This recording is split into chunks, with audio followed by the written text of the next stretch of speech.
Assalamualaikum, Smart Generation. Kembali lagi bersama saya Waalaikumsalam Richard di channel kesayangan kita, Fabulous Generation.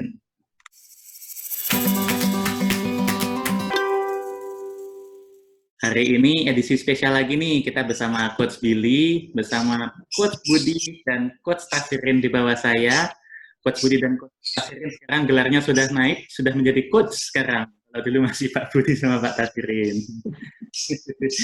Jadi di edisi hari ini kita akan ngebahas soal TPS. Pasti teman-teman yang ikut mantengin UTBK juga sudah mendengar tentang UTBK ini hanya TPS saja. Jadi di edisi kali ini kita akan kupas semua tentang TPS, di mana insya Allah ini akan menjadi modal besar untuk adik-adik mendapatkan nilai yang bagus ketika UTBK nanti. Tanpa panjang lebar, kita langsung mulai aja ya, Coach Billy ya, Coach Budi dan Coach ya. Silakan. Jadi sebelum kita mulai, mau info, kemarin itu kami berempat sempat melakukan kuliah umum juga. Jadi nanti kuliah umumnya akan saya masukkan di deskripsi, link untuk downloadnya. Pada intinya, kalau adik-adik sempat untuk melihat, silahkan dilihat di sana.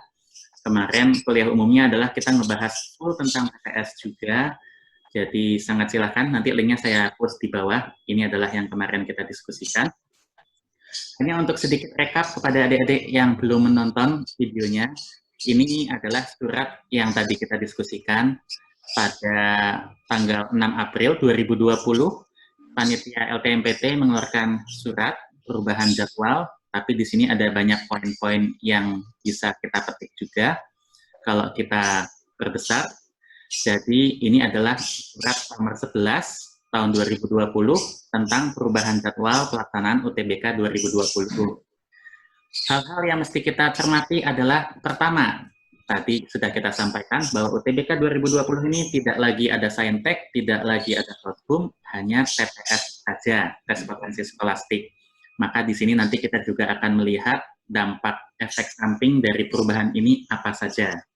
Lalu yang kedua, ini juga berubah, setiap peserta hanya diizinkan maksimal 1 kali tes saja. Jadi bukan 2 kali lagi, tapi hanya 1 kali tes. Yang ketiga, lebih kepada penjadwalan. Pelaksanaan tes dilaksanakan dalam 4 sesi setiap hari. Ini maka kalau diturunkan lagi, Coach Billy ya, ini artinya 1 kali tes TPS, ya mungkin maksimal hanyalah 2 jam, karena 1 hari ini ada 4 sesi. Lalu yang keempat, ini yang juga menarik, pendaftaran UTBK dan SBMPTN dilakukan 1 kali bersamaan. Artinya mendaftar SBMPTN dahulu, baru mengerjakan tes, ketimbang seperti yang waktu itu direncanakan untuk dilakukan. Gitu. Lalu yang kelima, ini adalah perubahan jadwal, pendaftarannya adalah tanggal 2 sampai 20 Juni. Ini jangan lupa untuk dilakukan, adik-adik sekalian, tanggalnya dimasukkan ke dalam kalender. Lalu pelaksanaan UTBK tanggal 5 sampai 12 Juli dan pengumuman SBMPTN di tanggal 25 Juli 2020. Pada dasarnya perubahan ini dilakukan karena efek dari wabah corona masih belum mereda. Kita semua tentunya berharap, berdoa supaya wabah corona ini bisa segera hilang, supaya proses semua bisa kembali dengan normal dan optimal. Yuk kita bahas. Oh, ini di highlight ya Coach Billy, lupa tak ilain. Ini adalah data-data yang mungkin menarik untuk kita ulik, yang kemarin kita juga tunjukkan, tampilkan. Pada intinya, ini merekap berapa sih jumlah pendaftar SBMPTN di 2 tahun yang lalu bagaimana prediksi kita semua untuk di tahun 2020 ini.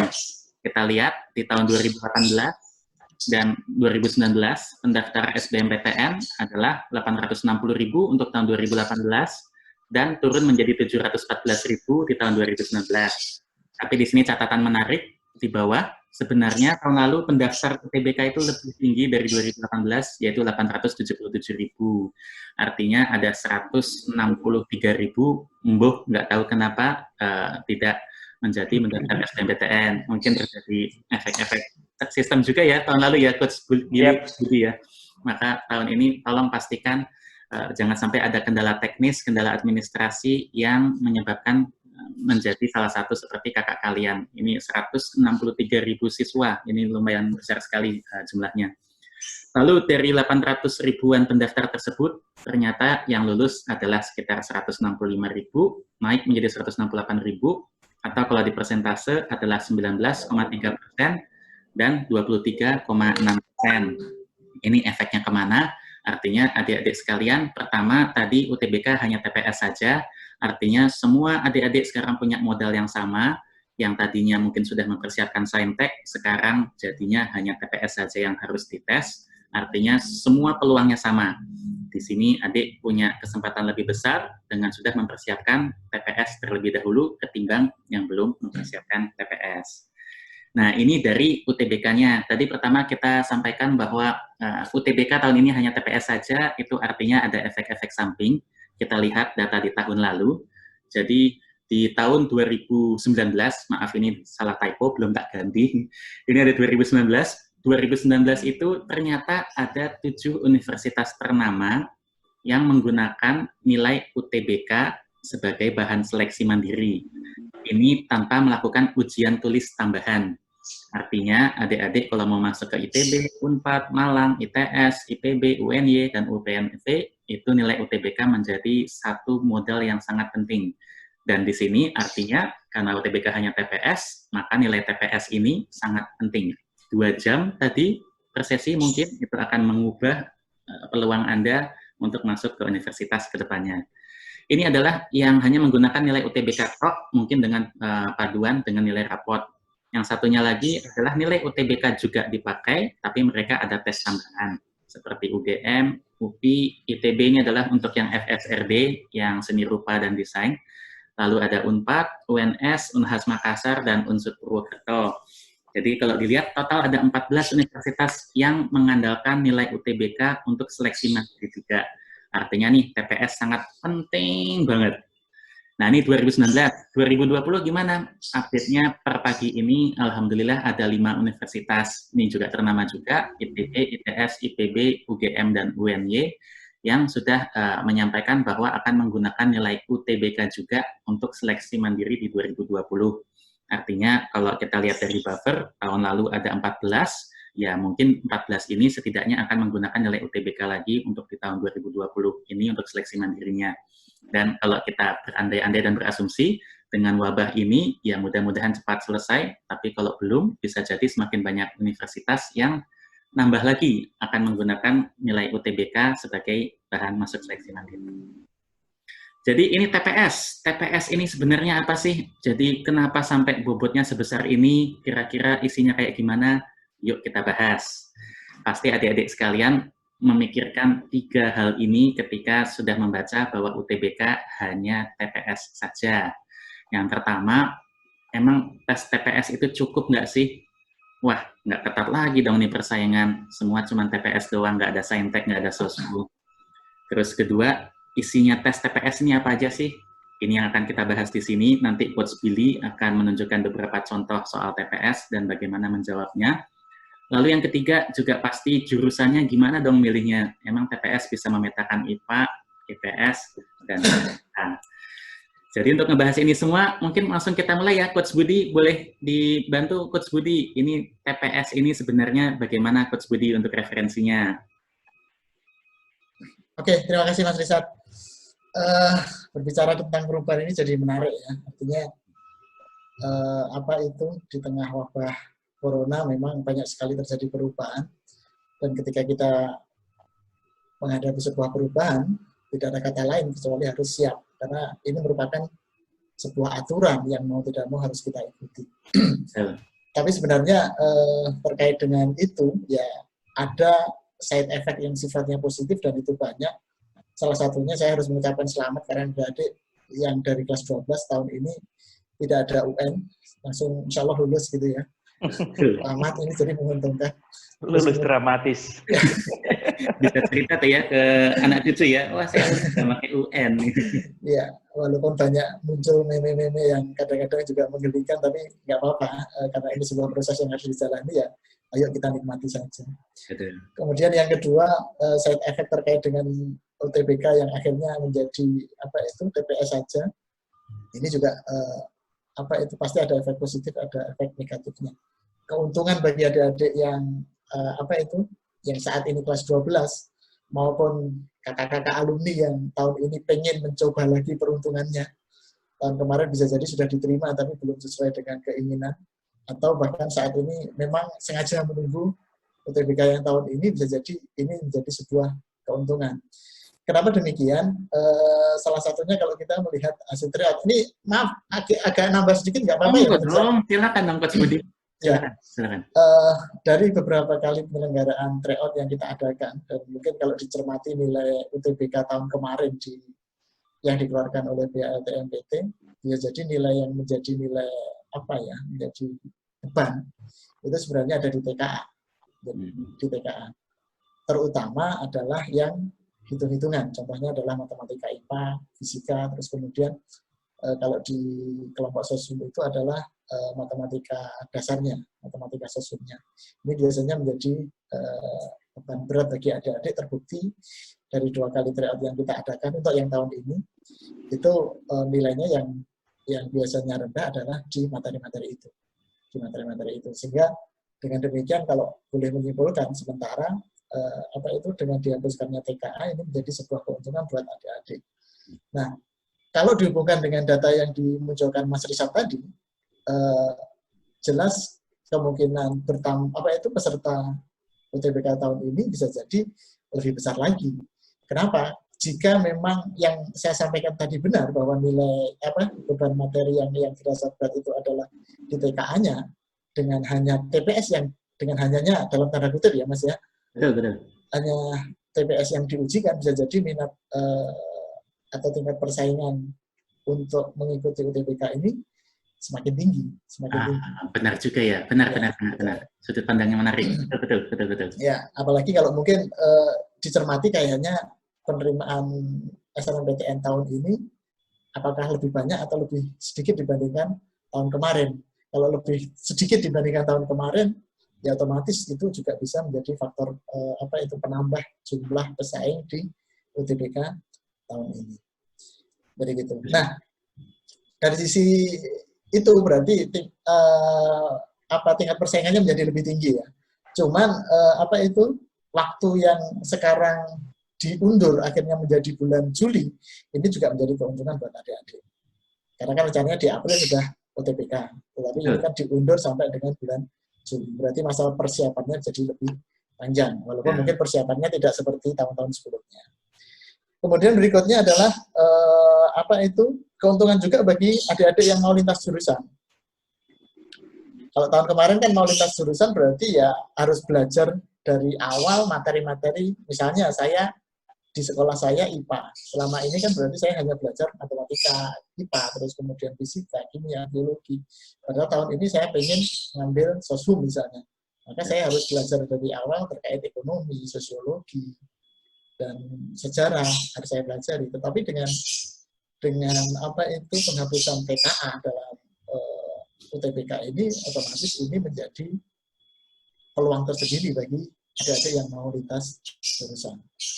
Termasuk yang dari IPS mungkin pengen jadi dokter ya. Kalau tidak ada batasannya berarti bisa. Betul. Jadi gitu. Nah, itu terus kemudian yang berikutnya adalah tantangannya dengan penghapusan TPS terus kemudian dengan kebijakan baru ini adalah berubahnya karena waktunya yang mendesak, akhirnya kan LTMPT mengembalikan proses pendaftarannya barengan dengan proses pendaftaran SBMPTN-nya barengan dengan pendaftaran UTBK-nya. Artinya adik-adik sudah harus memilih jurusan sebelum mereka tahu nilai yang didapatkan berapa. Ini juga merupakan tantangan tersendiri nanti ketika adik-adik mau memilih jurusan. Karena belum tahu fix nilainya berapa, hanya kira-kira. Saya kira-kira bisa ngerjakan apa ya. Nah, maka dari itu ini kita harus betul-betul menyadari bahwa seleksi UTBK ini tidak hanya kita berpikir tentang bagaimana lolos, tetapi juga harus berpikir bagaimana nanti menjalani perkuliahan. Jangan sampai bisa lolos, tetapi lulusnya paling cepat. Betul. Kalau bahasa Jawanya ada itu Mas, MSC. Mencelat saking kampus.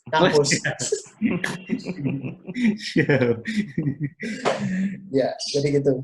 Itu sih. Nah, terkait dengan TPS, menjawab 3 pertanyaan tadi. Memang TPS saja cukup. Nah, ini terkait dengan apa sih TPS itu? Ini sebenarnya bisa kita kaitkan dengan apa itu yang sudah ada di slide-nya Mas Wisat, bahwa dulu Puspendik juga pernah mengeluarkan terkait dengan skolastik, tetapi di situ namanya adalah tes bakat skolastik. Tes bakat skolastik. Nah, kalau bisa, mungkin bisa diklik lanjut Mas, sehingga biar muncul. Ya, digedein. Ya, betul, digedein. Nah, biar fokus adik-adik ketika melihat. TBS merupakan alat tes yang digunakan untuk memprediksi kemampuan seseorang jika diberikan kesempatan untuk melanjutkan belajar ke jenjang yang lebih tinggi. Nah, TBS, TPS, TPA sebenarnya kan pada prinsipnya sama ya, pada prinsipnya sama. Sepengetahuan saya pada prinsipnya sama. Nah, ini digunakan untuk mengukur, untuk mengetahui kemampuan yang bersifat basic dari seseorang. Artinya kompetensi adik-adik nanti betul-betul akan ingin diketahui oleh kampus, sehingga kampus tidak salah ketika menentukan bahwa saya misalnya daftar ke kedokteran. Oh, Budi itu memang cocok menjadi seorang dokter. Jangan sampai ternyata saya diterima, tapi saya cocoknya lebih menjadi dukun misalnya. Sama-sama menyembuhkan tapi beda jalur. Iya, jadi begitu. Nah, maka dari itu ini apa itu untuk mengetahui yang apa kemampuan yang sifatnya basic yang dimiliki atau bawaan yang dimiliki oleh seseorang. Tetapi biasanya muncul pertanyaan kalau sifatnya kecerdasan yang sifatnya basic, bawaan, apakah terus kemudian itu tidak bisa dirubah? Nah, pertanyaannya adalah apakah selama ini potensi itu sudah muncul di dalam lingkungan yang bagus, yang benar? Karena kadang-kadang potensi itu juga bisa jadi menjadi potensi yang terpendam ya, karena lingkungan, faktor lingkungan, karena kita gagal mengembangkan potensi seseorang. Nah, maka dari itu bisa jadi potensi yang ada dalam diri adik-adik yang mau ikut tes sekarang ini belum terkuat, belum muncul seluruhnya, sehingga masih bisa untuk memunculkan kemampuan yang sebenarnya ditunjukkan dengan TBS atau TPS itu. Jadi gitu. Nah, maka dari itu yang akhirnya adik-adik harus cari pendamping untuk memunculkan kemampuannya dalam mengerjakan soal-soal TPS. Sangat menarik Coach Budi, itu kalimat terakhir sangat menarik. Pada intinya ini kan adalah sebuah tes juga ya, di mana pasti ada unsur gugup gitu ya Coach Budi ya. Dan apalagi kalau kita belum lihat contoh soalnya, belum tahu TPS ini apa, langsung nyemplung itu ya, walaupun potensinya ada, tapi bisa jadi potensinya tidak terbaca secara akurat karena tertutupi oleh kegugupan dan belum terbiasanya dengan soal TPS ini ya Coach Budi ya. Betul. Saya pernah punya teman pernah tes di NUS. Waduh, ganteng banget pasti dia. Ya, nah itu ada, ya sebenarnya permasalahannya bisa jadi ada dua. Satu terlalu pede, atau yang kedua terlalu gugup. Nah, ya kebetulan teman saya itu terlalu pede kayaknya. Bisa aja nih Coach Budi. Mungkin kita masuk ke Coach Tasirin. Coach Tasirin, oh ini yang tadi masih ada lanjutannya nih Coach Budi. Silakan Coach Budi. Ya, nah sesuai yang dimunculkan oleh Puspendik waktu itu bahwa tes bakat skolastik ini sebenarnya didekatkan ke SAT ya. Saya kalau ngomong bahasa Inggris itu agak kaku. Kalau ngomong bahasa Maduranya enggak. Scholastic Aptitude Test. Nah, SAT ini banyak digunakan di negara di Amerika ya. Di Amerika sudah banyak perguruan tinggi yang menggunakan sebagai alat tes untuk masuk perguruan tinggi di sana. Nah, kalau Puspendik saja sudah mendekatkan kegiatan tes di Indonesia itu dengan yang di Amerika, kalau kita runut dengan pernyataan Pak Menteri saat ini ya, Pak Nadiem, bahwa sepertinya pendidikan di Indonesia ini akan lebih mengarah ke Amerika. Contohlah, kemarin pernyataannya Pak Menteri bahwa UN akan dihapus, kemudian digantikan dengan AKM. AKM sendiri juga sudah mendekati dengan proses tesnya, soalnya, dan seterusnya itu dengan bisa. Nah, itu juga sepertinya kalau beberapa faktor itu dikumpulkan, terus kemudian disimpulkan, sepertinya memang pendidikan di Indonesia arahnya akan ke Amerika. Nah, maka sangat mungkin juga, kenapa kok terus kemudian dalam kondisi yang serba kepepet karena corona ini, akhirnya Pak Menteri juga memutuskan bahwa tes masuk perguruan tinggi menggunakan TPS saja, ya karena seperti negara maju seperti Amerika saja, itu juga menggunakan SAT dan komponen-komponen di dalamnya yang mirip dengan TPS. Itu Mas Rizal. Siap. Nah, ini selanjutnya Coach Tasirin sudah mempersiapkan slide. Intinya adalah membahas TPS ini isinya apa aja sih? Kok bisa sampai segitu pentingnya? Monggo, Coach Tasirin, silahkan Coach Tasirin. Baik. Bismillahirrahmanirrahim. Kalau kita mencermati materi-materi yang berkaitan dengan TPS, yang ini sebenarnya istilahnya sudah mengalami beberapa kali metamorfosis ya. Mungkin dulu istilahnya adalah TPA, tes potensi akademik. Kemudian berubah menjadi TKPA, tes kompetensi dan potensi akademik. Karena di situ ada dimasukkan beberapa item mata pelajaran yang isinya menguji prestasi yang sudah dilakukan. Betul. Ada kompetensi begitu. Kalau TPA sepenuhnya mungkin berkaitan dengan potensi. Jadi dengan istilah-istilah itu secara psikologis sebenarnya materinya digolongkan menjadi 3. Yang pertama itu adalah materi-materi yang berkaitan dengan potensi verbal ya. Sehingga di sana ada istilah subtes verbal, kemudian ada potensi-potensi numerik yang diberi istilah subtes kuantitatif, dan potensi penalaran. Jadi intinya sebenarnya ada 3 itu. Tetapi nanti di TPS yang kemarin atau yang tahun ini barangkali ya seperti yang kemarin sudah tahun kemarin itu isinya ada 4. Jadi ada penalaran umum ya, kemudian pemahaman bacaan dan menulis, kemudian pengetahuan umum dan kemampuan kuantitatif. Tapi sebenarnya ranah besarnya itu ada 3 yang nanti di dalam 3 subtes sendiri itu ada subtes yang itu materinya juga sangat bervariasi dari tahun ke tahun. Sehingga adik-adik nanti tentu harus banyak membaca referensi. Kita sendiri sebenarnya juga belum tahu yang tahun depan ini materinya, tahun 2020 ini materinya seperti apa. Betul. Jadi kami di tim ini hanya memprediksi dari membandingkan referensi-referensi tahun-tahun sebelumnya.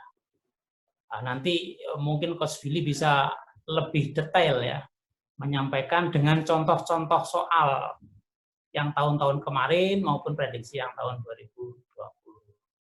Saya kira seperti yang disampaikan oleh Coach Budi tadi, bahwa karena ini sifatnya potensi, mengukur sesuatu yang sebagian sudah terlihat, tapi mungkin ada beberapa yang sampai sekarang belum terlihat, tapi bisa digunakan untuk memprediksi keberhasilan seseorang ketika menempuh pendidikan berikutnya.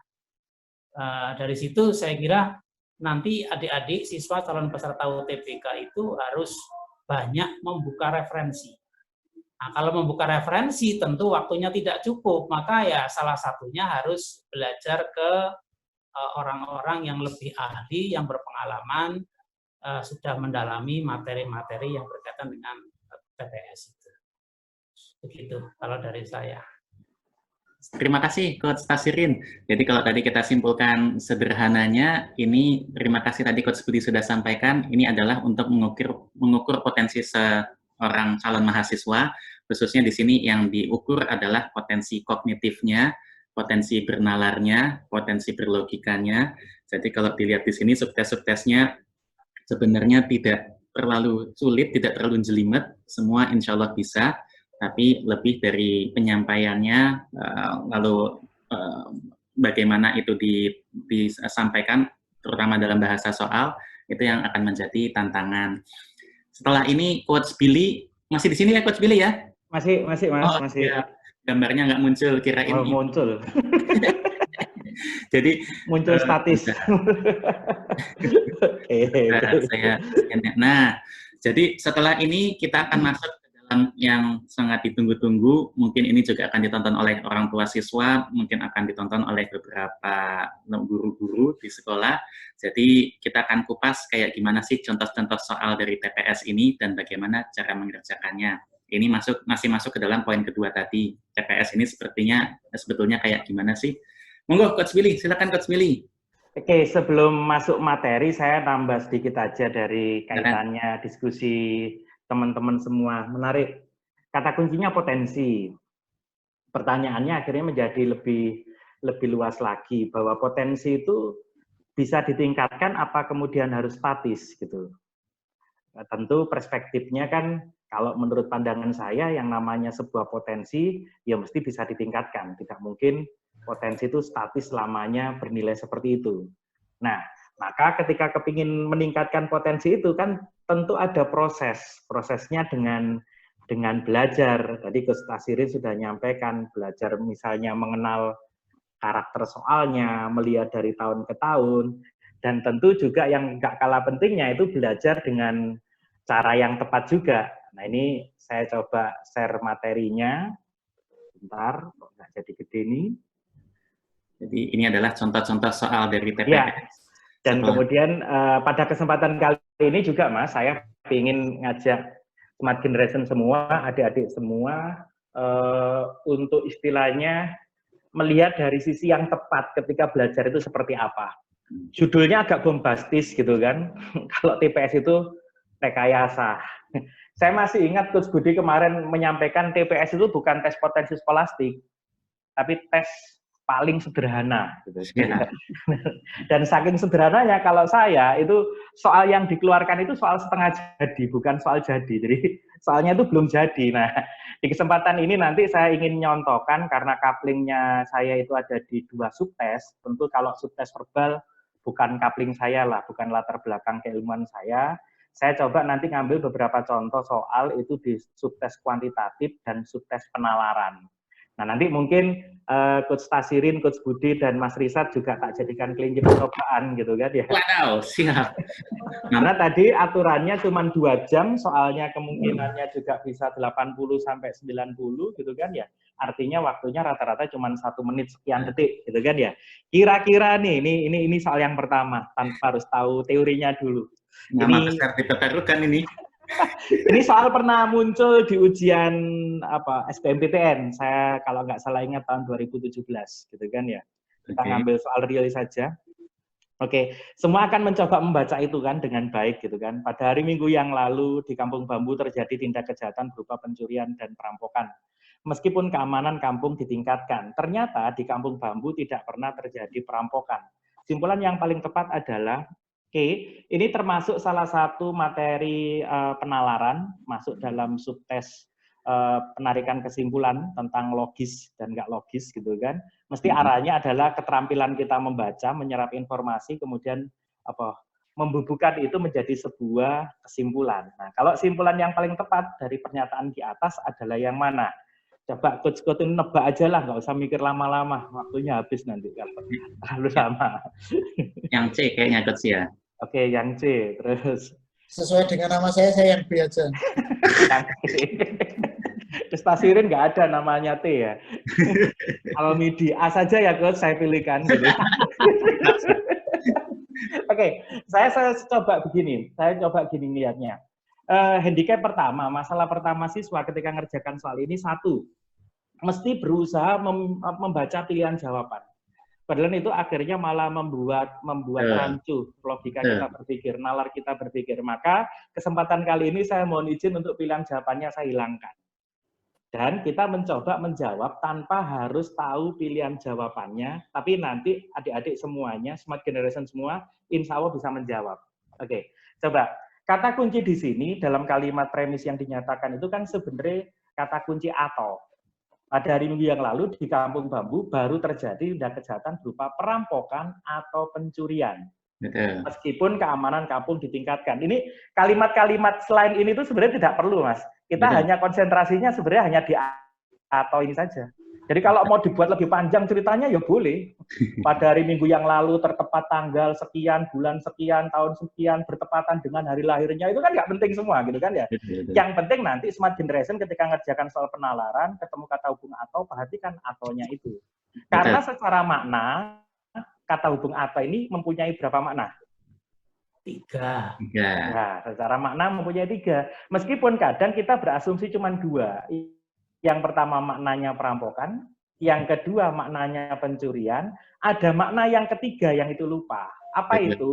Perampokan dan pencurian. Jadi dalam atau itu sebenarnya ada 3 makna. Dua-dua kejadian itu boleh terjadi, maka dihubungkan dengan dan. Boleh terjadi perampokan saja maksudnya, boleh terjadi pencurian saja, dan boleh terjadi perampokan dan pencurian. Itu yang benar. Jadi ada 3 makna. Nah, sekarang kita lihat faktanya. Ternyata, ini kan faktanya.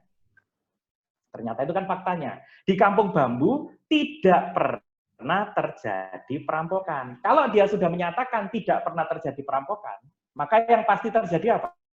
Pencurian.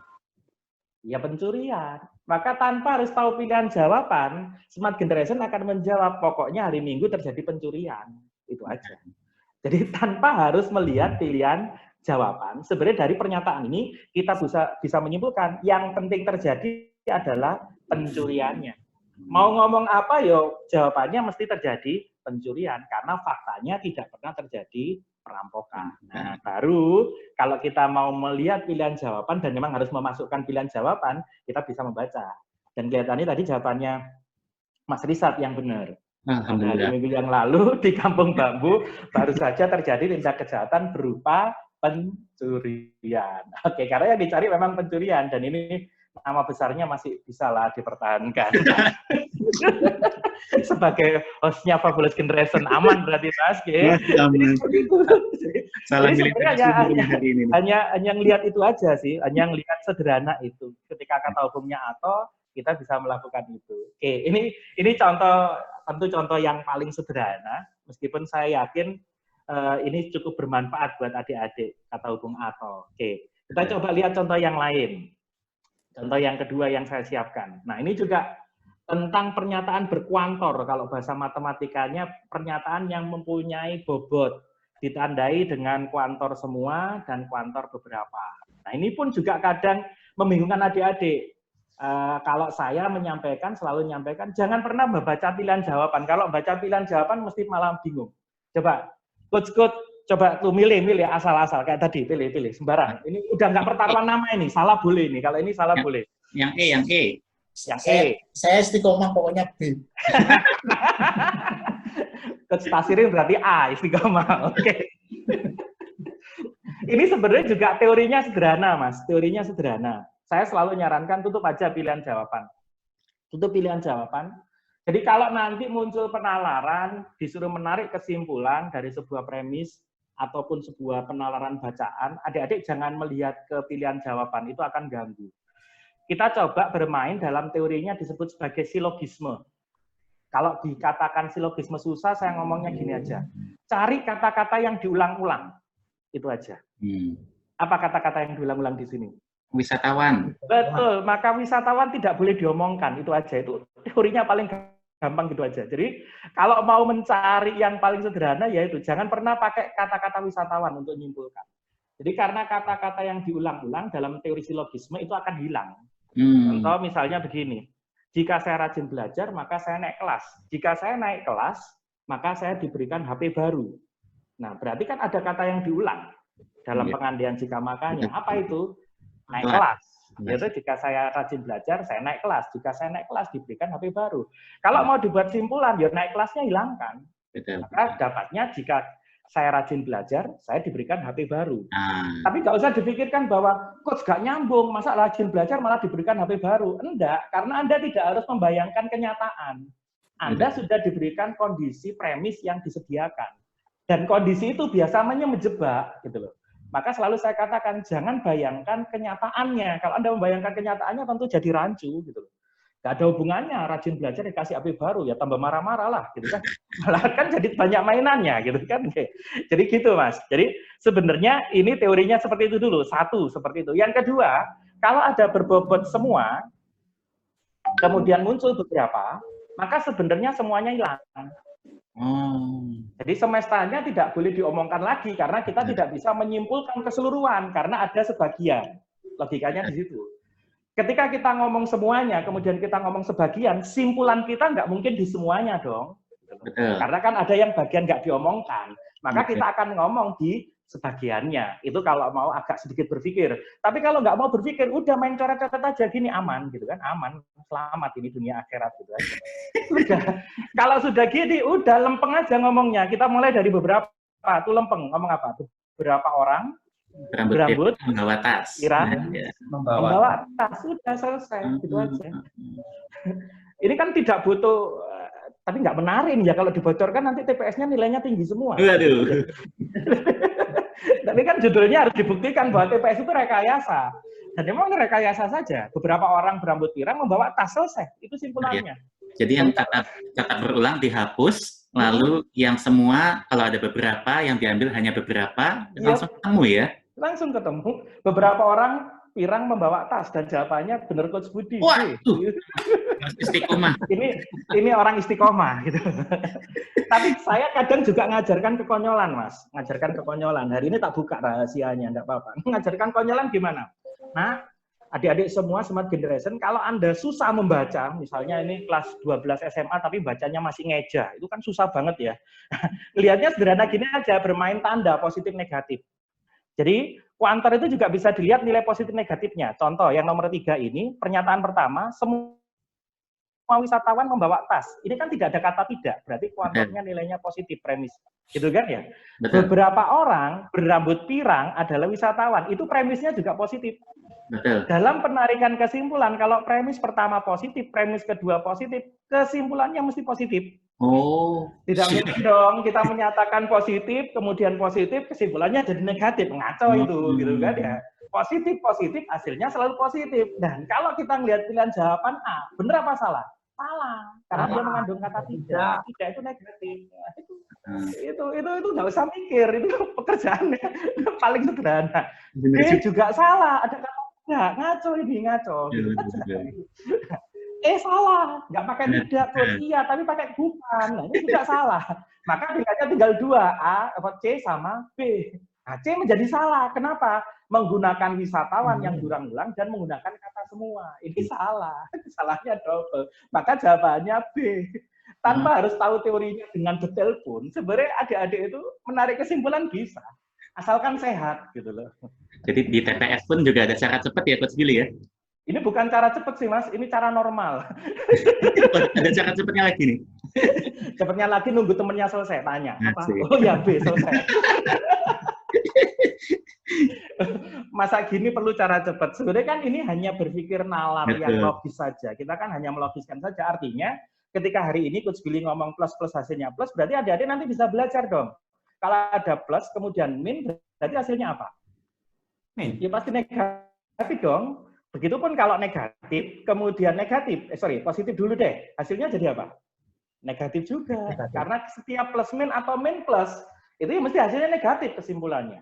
Nah, yang terakhir nih, kalau ada negatif, kemudian negatif, sekalian kasih teorinya. Kalau negatif, kesimpulannya apa? Plus. Tidak ada bisa disimpulkan, benar, kata Pak Tas lus. Ini nggak bakalan bisa disimpulkan. Benar ya, lusnya S-nya 2 apa 1?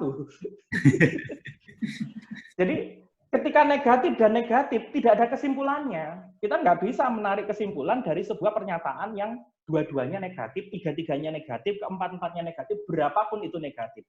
Tidak akan bisa kita menarik kesimpulan yang benar. Wah, ini belajar sedikit, akhirnya tahu semua, Mas. Menarik. Itu.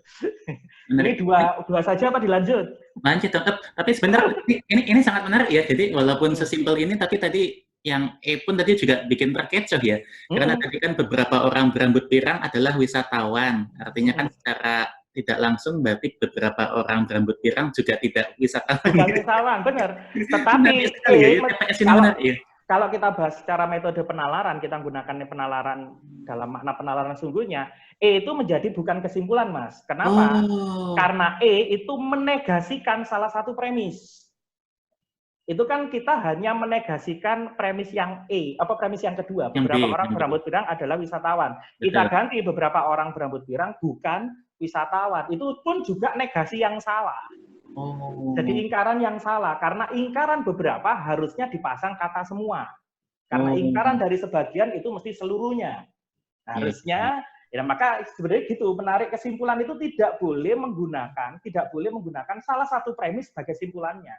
Harus dua premisnya dipakai ya semua. Iya, betul. Itu kan keadaannya, kondisinya gitu. Uji yang sangat menarik adik-adik sekalian.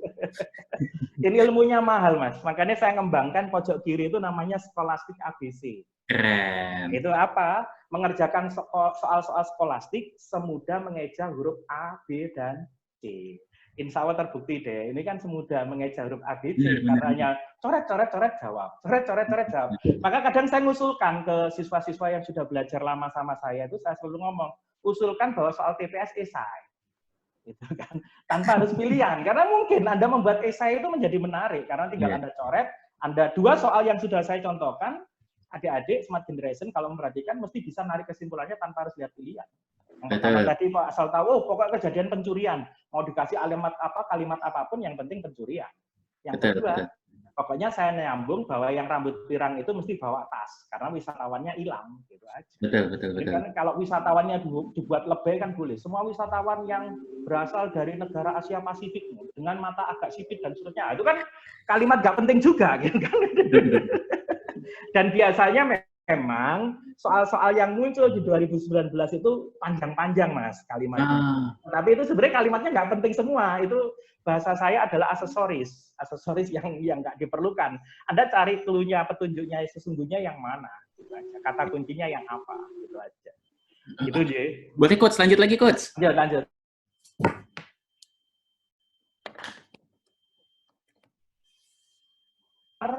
Sekarang masih di penalaran itu ada subtes juga tentang soal analitik. Nah, catatannya juga di sini ada dua. Satu, kalau ini boleh deh lihat pilihan jawaban, tidak ada masalah.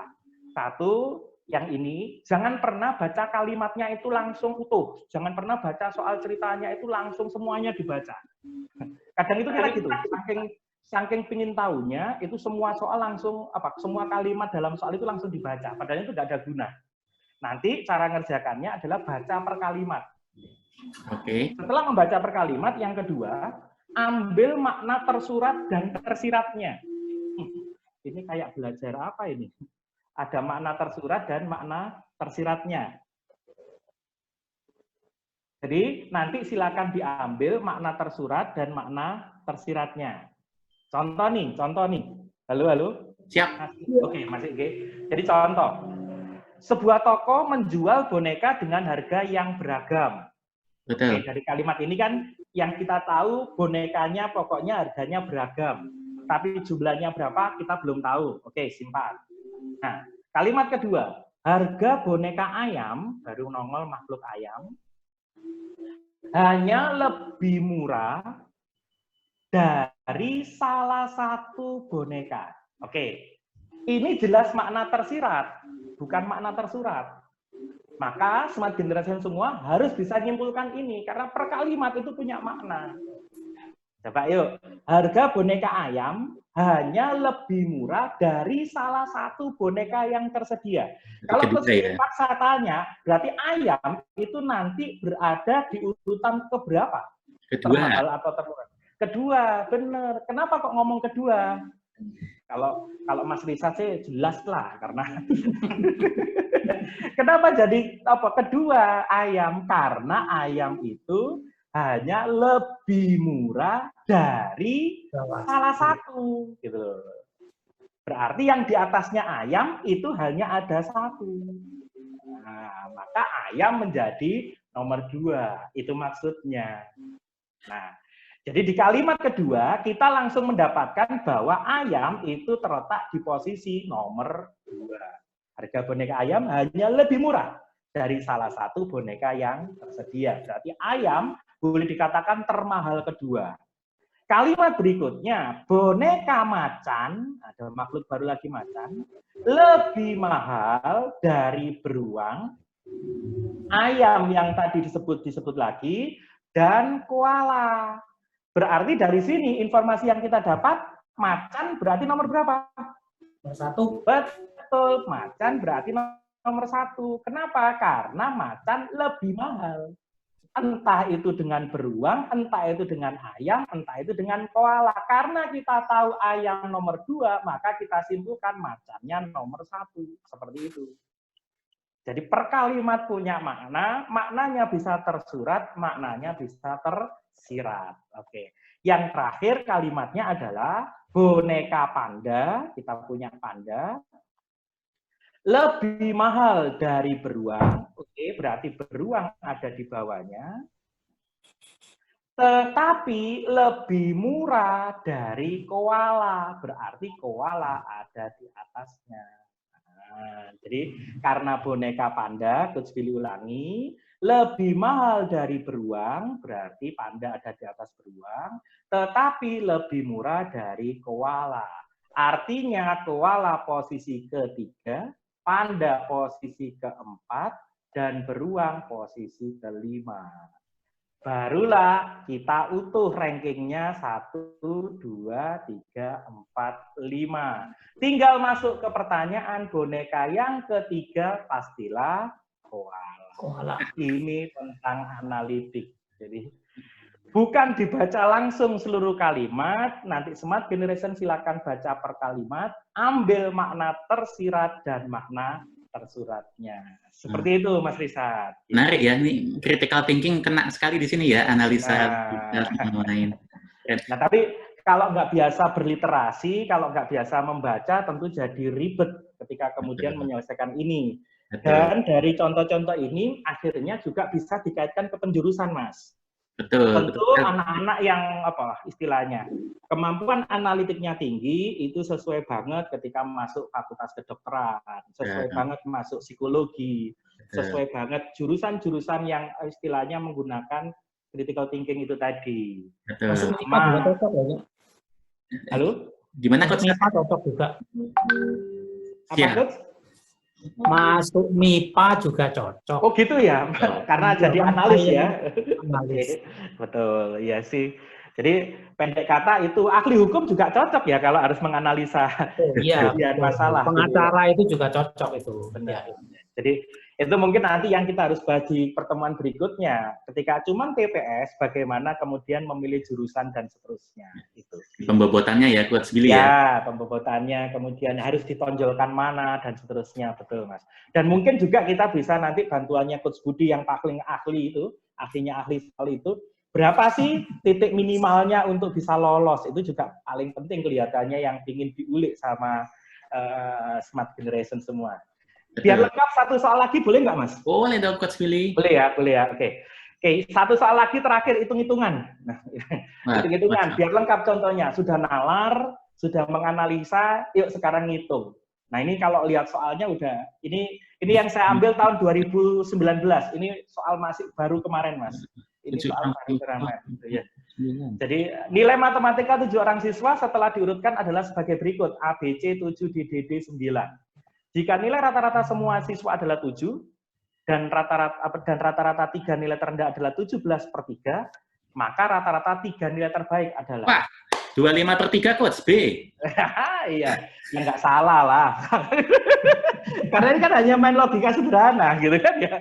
Ini kan kelihatannya susah, gitu kan ya. Salah saya tadi milihkan. Dapat mikir kok sudah terjawab itu. Dapat bocoran mungkin ke stasiun ya, Mas Risat ya, enggak lah, yakin lah itu kan, hostnya Fabulous Generation itu keren. Bisa. Iya, karena sebenarnya ini konyol saja soal gitu kan. Benar sekali, ini kalau dilihat sebenarnya simple ya. Kalau adik-adik nggak tahu gitu kan, nggak bisa berpikir kritis kayak Mas Risat, mesti akan menjumlahkan semua, padahal nggak penting kan. Gitu betul. Dia udah ngomong tuh bahwa rata-rata semuanya adalah 7. Gitu kan, tapi 7-nya nggak kepake, gitu kan, rata-rata semuanya 7. Kalau saya ngerjakan biasa gitu. Kemudian rata-rata nilai terendah 17/3, ini kan yang terendah. Betul. Padahal kita punya 3 data. Betul. Kalau rata-rata harus 7, berarti ini sebenarnya jumlahnya harus 21/3. Betul. Supaya rata-ratanya 7, tetapi kejadiannya yang terjadi bukan 21/3, tapi cuma berapa? 17/3. Berarti ada potensi hilang dong di sini. Kita nggak pakai rumus, hanya main logika saja. 17 ke 21, potensi hilangnya berapa? 4. Ya udah 4 berikan ke sana, 4/3. Ditambah dengan 21/3, jadinya 25/3. Kena deh, itu aja. Nah, menarik sekali. Ya mungkin berbeda sudut pandang menghitungnya. Kalau Mas Iksan nggak tahu tadi penghitungnya kayak apa, tetapi kalau versi saya, yang namanya nilai rata-rata itu semuanya adalah di tengah. Dan kalau rata-ratanya 7, udah 7-nya coret. Berarti sisi kiri harus sebanding dengan sisi kanan. Sisi kiri harus seimbang dengan sisi kanan, karena nilainya sama-sama 7. Karena diketahui yang terendah di sisi kiri cuma 17/3, berarti kurangnya 4/3. Pindahkan saja dong 4/3-nya ke kanan, biar imbang. Gitu aja. Karena yang di kanan pasti batas minimalnya harus 21/3, supaya 7. Maka 21 ditambah 4 menjadi 25/3. Dan seperti itu. Oke lah. Ini... Kita ngasih bimbel gratis nih, Mas. Smart Generation semua nih. Wah, ini sangat menarik. Jadi, udah habis ya Coach Billy ya? Udahlah, jangan banyak-banyak. Kalau banyak-banyak nanti pada nggak bimbel semua itu. Masih tak nungguin. Jadi adik-adik kasihkan ya. Asik ya. Jadi tadi kalau adik-adik sekalian tadi lihat, tadi berapa soal ya Coach Billy ya? 5 ya? 5. 4 sampai 5, Mas. 4 sampai 5. Dari 5 soal tadi ternyata benar semua bisa dikerjakan dalam waktu 1 menit ya Coach Billy ya. Insya Allah kurang. Betul. Apalagi kalau kita sudah terbiasa tadi, terutama yang soal wisatawan dan tas dan perampokan dan pencurian, kalau kita sudah tahu rambu-rambunya itu tinggal coret-coret langsung beres itu semestinya ya. Artinya di sini setuju, TPS ini memang mengukur potensi, tapi potensi tadi Coach Budi sampaikan belum tentu bisa terukur dengan baik kalau kita belum terbiasa dengan soal-soalnya. Dan kalau kita sudah terbiasa dengan soal-soalnya, bisa jadi potensi kita lebih tinggi lagi. Karena tadi sambil ngelihat, sebenarnya ini juga menarik Coach Billy. Ini soal-soal ini kan juga muncul di CPNS, juga muncul ketika mau masuk S2 dan lain-lain ya. Jadi sebenarnya belajar TPS sekarang bukan hanya untuk UTBK, bukan hanya untuk seleksi mandiri, tapi juga ke depannya sangat penting. Kalau tahu Kementerian Aparatur Sipil Negara, kita bisa dimarahin, Mas, buat kirim soal tuh. Jadi di sini sebelum nanti saya minta komentar dari masing-masing Coach Budi, Coach Tasirin, sama Coach Billy sebagai penutup, ini sebagai tambahan saja. Jadi kalau adik-adik tertarik dengan TPS ini, kami sendiri juga akan terus membagikan konten-konten TPS, itu nanti ada di Primagama. Jadi kalau bagi kalian-kalian yang tertarik, gimana cara bergabungnya, silahkan tulis komentar di bawah ini. Kak, saya tertarik Kak untuk belajar TPS. Kita akan arahkan ke Primagama terdekat. Gitu ya, Coach Budi, Coach Billy ya. Setuju. Dan nanti di sana insya Allah setiap hari akan ada kelas live. Dan kelas live itu fokus ngebahas TPS saja. Dan pastinya itu yang paling mahal adalah pendampingan. Tadi seperti Coach Billy sampaikan, cara mengerjakannya itulah yang paling mahal. Kalau kita nyari konten sebenarnya yang nggak harus bayar ya bisa ya. Ya, betul. Nyari di Khan Academy, nyari di YouTube, bahkan sekarang Zenius pun juga gratis gitu kasarnya ya. Siap, Mas Abda, silahkan saya di-endorse. Jadi itu kasarannya banyak yang gratis, tapi pendampingan itu yang krusial. Jadi bagi adik-adik yang pengen belajar soal TPS, silahkan komentar di bawah. Kita akan mengarahkan ke Primagama terdekat untuk adik bisa mendapatkan pendampingan mengerjakan TPS yang optimal. Berarti tadi adik-adik sekalian, tadi 3 pertanyaan sudah terjawab. Pertama, TPS ini dengan adanya ini jadi ketat apa enggak? Tadi Coach Budi sampaikan malah mungkin kebalikannya, karena jumlah pendaftar bisa jadi melonjak, karena tahu tidak perlu lagi saintek, tidak perlu lagi sosum, hanya saja bermain kognitif, bermain nalar, dan bermain logika gitu ya Coach Budi ya. Jadi bisa jadi mengalami lonjakan. Jadi sambil mendengarkan Bapak-Bapak, saya sambil googling SNMPTN tahun ini naik Coach Budi. Jadi tahun lalu SNMPTN 92.000, tahun ini 96.000. Artinya bisa jadi 2 juga kalau kita bermain TPS logika ya Coach Billy ya. Karena SNMPTN harus 20%, maka ya karena tahun ini lebih tinggi dari tahun lalu, bisa jadi SBMPTN juga lebih tinggi dari tahun lalu, bisa jadi. Jadi monggo adik-adik sekalian itu menjadi sangat penting. Lalu tadi yang kedua, ini TPS ini kayak gimana sih? Tadi sudah kita lihat bersama, bahkan Coach Billy juga sudah sampaikan 5 contoh soal, Coach Tasirin sudah sampaikan akan terdiri dari 4 subtes, tapi intinya 3, yaitu di kuantitatif, di verbal, dan juga di penalaran. Kalau yang di UTBK itu ada lagi tambahannya pengetahuan umum, tapi itu ya biasanya masuk ke dalam penalaran atau ke verbal.